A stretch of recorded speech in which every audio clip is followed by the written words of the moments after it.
हरे कृष्णा। सब लोग स्वस्थ रहिए, अपनी दुनिया में अपने सपनों में मस्त। आज का टॉपिक है दोपहर के वक्त की उनके दिल की बातें और क्या हो सकती है वो बातें। ये जानने की कोशिश करेंगे आज की रीडिंग से। तारों में से लेंगे कुछ कार्ड, साथ ही साथ देखेंगे ओरेकल मैसेजेस। तो शुरुआत करेंगे कार्ड शफल करके।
पहला ही जो कार्ड मिला है वो है टेम्परेंस का। यहाँ पे जैसे ये एंजल है, एंजल के हाथ में 2 कप है, वैसे ही आपके पर्सन को लग रहा है कि अगर आप दोनों को जल्द से जल्द साथ कोई ला सकता है तो वो है डिवाइन, या फिर आप कह सकते हैं कोई स्पिरिचुअल गाइडेंस लेने की ये कोशिश कर रहे हैं। अपनी तरफ से दुआ, प्रार्थनाएँ, पॉजिटिव अफ़र्मेशंस, मतलब जैसे होता है इंसान थक जाता है अपनी एक्सपेक्टेशंस का इंतज़ार कर के, और मन ही मन में कहीं न कहीं इंसान थोड़ा स्पिरिचुअली कनेक्ट हो जाता है और अपने आप से इस तरह से बातें हो जाती है कि हे भगवान, आप कब सुनेंगे मेरी बात। तो वैसे ही कुछ बातें इनके मन में आ रही हैं, आपके साथ हमेशा के लिए जुड़ना चाहते हैं इस कनेक्शन में। नेक्स्ट है द सन। ये तो टैरो का सबसे बेस्ट कार्ड होता है। यहाँ पे जैसे एक छोटा बच्चा घोड़े पे सवार है, ये रेड कलर बताता है कि काफ़ी ज़्यादा एक्साइटमेंट है इनको आगे की जर्नी को लेके। मतलब आपके साथ ज़िंदगी का जो सफ़र है वो जल्द से जल्द ये शुरू करना चाहते हैं। जैसे आप दोनों ऑलरेडी एक-दूसरे को पसंद कर चुके हैं, यहाँ तक तो बात आ गई है, लेकिन आपके साथ ज़िंदगी का हर दिन इनको जीना है। मतलब जैसे सूरज की रोशनी होती है, तो एक नए सवेरे का इनको काफ़ी ज़्यादा इंतज़ार है, जो सवेरा इनकी ज़िंदगी में हमेशा के लिए हैप्पीनेस लेके आए। फिर है ace of cups, water sign Cancer, Scorpio, Pisces. प्यार को लेके कुछ आपको बोलना चाहते हैं, काफ़ी ज़्यादा इनके मन में आपको लेके प्यार उमड़ रहा है। आपको काफ़ी ज़्यादा लवी-डवी एनर्जी में कुछ अपने दिल की बात बताने की चाहत इनके दिल में चल रही है। नेक्स्ट है डेथ का कार्ड, स्कॉर्पियो का कार्ड है, एंडिंग और न्यू बिगिनिंग की बातें चल रही हैं। ज़िंदगी में एक नई शुरुआत करना चाहते हैं, लेकिन कुछ ऐसे मसले अगर उनके सामने फँसे हुए हैं, मतलब जिन मसलों में ये उलझे हुए हैं, उन मसलों से जल्द निपट के ये आगे बढ़ना चाहते हैं। यहाँ पे भी घोड़ा है और यहाँ पे भी घोड़ा है, तो आप देख सकते हैं ये पर्सन जो है वो ज़िंदगी में आगे बढ़ने को लेके काफ़ी ज़्यादा बेकरार है। नेक्स्ट है द हॉर्बिट। वर्गो का कार्ड है, आपका या उनका साइन हो सकता है।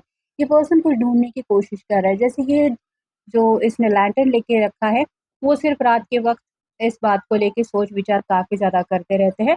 मतलब शायद दिन भर में ये पर्सन काफ़ी ज़्यादा बिज़ी रहते हैं, लेकिन जब अकेलापन इनको तकलीफ देने लगता है या फिर अकेलेपन में ये परेशान हो जाते हैं, तो अपने प्रॉब्लम का सॉल्यूशन ढूँढ निकालने की ज़रूर कोशिश करते रहते हैं, या फिर आप कह सकते हैं रात-रात भर ये पर्सन आपके बारे में सोचते हैं। ये हाथ में लाठी जैसा कुछ दिखाई दे रहा है, जो बताता है कि ये एक्शन तो लेना चाहते हैं, लेकिन अगर आप दोनों नो कॉन्टैक्ट ज़ोन में हैं, तो इस ज़ोन से आप दोनों कब निकलेंगे ये भी उनकी समझ में नहीं आ रहा, जिसके लिए भी ये कुछ अपनी तरफ से सॉल्यूशन ढूँढ निकालने की कोशिश कर रहे हैं। नेक्स्ट है द एम्प्रेस।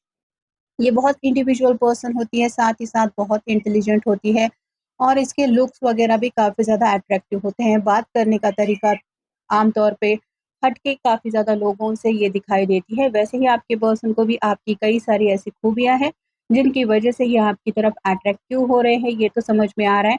लेकिन जैसे-जैसे वक़्त बीत रहा है, उनको ये बातें परेशान कर रही हैं कि आखिर वेट एंड वॉच की एनर्जी में आप दोनों को कब तक रुकना पड़ेगा। फिर है ये टू ऑफ सॉर्ड का card, air sign, Gemini, Libra, Aquarius.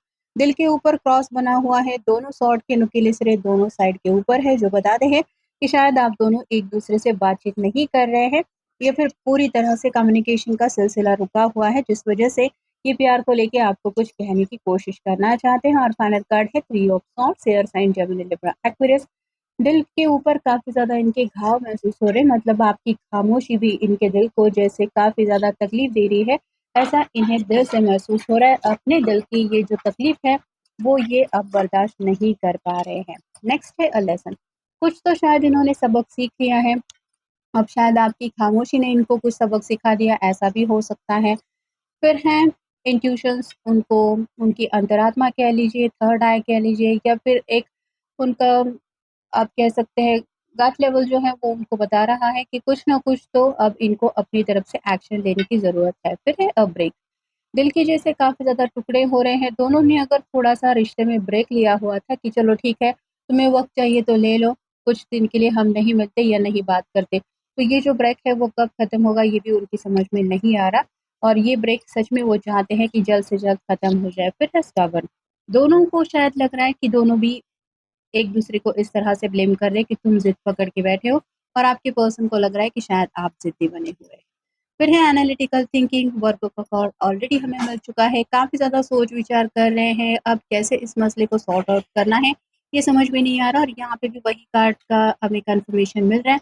Isolation मतलब पूरी तरह से उन्हें लग रहा है कि आपने उनको नज़रअंदाज करना शुरू कर दिया है, और उनका ख़्याल भी नहीं रख रहे, उनसे पूछताछ भी नहीं कर रहे, बात भी नहीं कर रहे हैं, ये बातें वो हज़म नहीं कर पा रहे हैं। फिर है फ्लर्ट।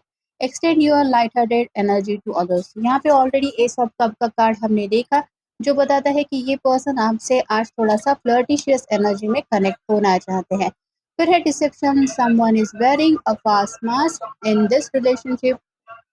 तो ऑलरेडी थ्री ऑफ सॉर्ड का कार्ड हमें मिल चुका है, शायद कोई थर्ड पर्सन आप दोनों के रिश्ते में इंटरफेयर कर रहा है। ये या तो आपके पर्सन की समझ में आ रहा है या फिर आपकी समझ में आ गया, जिस वजह से शायद दोनों के बीच में दूरी आ गई है। फिर है unrequited love. There is not enough attraction और chemistry to keep this relationship going. तो उन्हें ऐसा लगता है कि उन्हें आपको मनाना चाहिए, अगर आप रूठ के उनसे दूर जाने की कोशिश कर रहे हैं या कर रही है, तो ये उनका फ़र्ज़ बनता है कि हर तरीके से आपको अपनी तरफ दोबारा लेके आए। नेक्स्ट है healing family issues, your love life benefits as your forgive your parents. तो यहाँ पे फैमिली की वजह से शायद किसी-किसी के रिश्ते में काफ़ी ज़्यादा रुकावटें आ गई हैं, या फिर कुछ प्रॉब्लम हो रही है, और इनको ये समझ में आ रहा है कि अगर आगे बढ़ना है, जैसे डेथ का कार्ड हमें ऑलरेडी मिला है, ये पर्सन ज़िंदगी में आगे बढ़ना चाहते हैं, लेकिन जैसे ये पर्सन रास्ते में रुका हुआ है, यहाँ पे 3 लोग दिखाई दे रहे हैं जो इसको आगे नहीं जाने दे रहे। वैसे ही अगर फैमिली इनको आपके साथ रिश्ते में आगे नहीं बढ़ने दे रही है, तो ये अब अपनी तरफ से कुछ न कुछ फाइनल डिसीज़न लेने के मूड में है। Let your friends help you, ask for and accept support from other. तो ये पर्सन शायद अपने दिल की बात अपने तक ही हमेशा रखते आए हैं, मतलब हर्मिट मोड में रहना, जब भी अपनी मर्ज़ी के मुताबिक कुछ रिज़ल्ट ना मिले, तो आइसोलेशन में जाना, मतलब किसी से ना मिलना-जुलना, ये ऐसी शायद इनकी आदत हो सकती है। लेकिन ये कार्ड बताता है कि इनको अब समझ में आ रहा है कि कई बार दूसरों से हेल्प लिए बिना कुछ मसले सॉर्ट आउट नहीं हो सकते, और यहाँ पे भी अगर ऐसे ही किसी मसले की बात हो रही है, तो ये किसी का तो सपोर्ट चाहते हैं जो आप दोनों को साथ में लेके आए। और फाइनल कार्ड है let go of control issues, allow this situation to unfold naturally. तो फ़ोर्स नहीं करना चाहते, लेकिन जो भी सिचुएशन है उसका इश्यू जो भी चल रहा है उसको सॉर्ट आउट करना चाहते हैं। कोई तो है जो इस रिश्ते में कंट्रोल इश्यूज़ काफ़ी ज़्यादा फेस कर रहे हैं, या तो आप हो सकते हैं या फिर आपके पर्सन को अपनी फैमिली की तरफ से कुछ ऐसी दिक्कतें आ रही हैं, जिस वज़ह से वो आगे नहीं बढ़ पा रहे हैं या बढ़ने में दिक्कतें हो रही है। और यही बात शायद इनको हद से ज़्यादा परेशान कर रही है, जो ये आपको बता नहीं चाहते, या फिर आपको ऑलरेडी अगर इन्होंने बता दिया है तो मे बी इनको समझ में आ रहा है कि ये आफ्टर ऑल उनका खुद का प्रॉब्लम है। जब तक ये उन सिचुएशन को सॉर्ट आउट नहीं कर सकते, ये आगे नहीं बढ़ पाएँगे, और ये अगर सच में आगे बढ़ना चाहते हैं, तो इनको जल्द से जल्द ये सॉल्यूशन तो निकालना ही पड़ेगा। तो ये था आज का रीडिंग, मिलेंगे नेक्स्ट रीडिंग में।